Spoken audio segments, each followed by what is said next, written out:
Nima qilishding birpasda? Usta aka bo'shmisiz? Takrasi bo'sh edim. Ichkarida kompot ichib, chingalchik o'ynab, yotamiz yuringlar. Bo'ladigan gapdan gapiring. Orqada yangi bamper bor, almashtirish kerak. Necha pulga almashtirib berasiz? Endi o'zingga kelyapsan, ishdan gapir.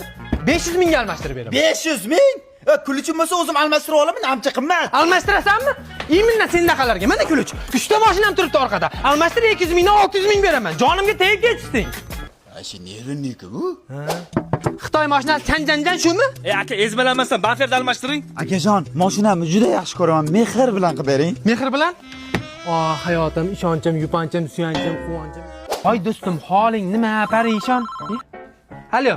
Ustaga mashina bitib qoldimi? Uka, 1 soat ichida 15 marta telefon qilding. Xotinimdan ham ko'p gaplashyapman sen bilan. Nastrenamda qoramini chiqarmagin. Ke bitdi? Ke? Hozir ke? Usta aka, gapsiz bo'lishi mumkin emas. Juda chiroyli chiqibdi lekin mari. Jicha asabni buzib qo'yishding-da. Mana 400 ming pul, 100 mingini ertaga kart bilan tashlab yuboramiz. Yo'q. Bo'ldi. Hozir bir minut sayda turib turinglar-a. O'xshadi edi. Qoch, bunday turib turing. Mashidan 100 minglik aralab olsam, 100 ni berasanlar ertaga. Men senlarga buni skoslab beraman keyin. Hozir aralab olaman senlar. Adashib ketdim.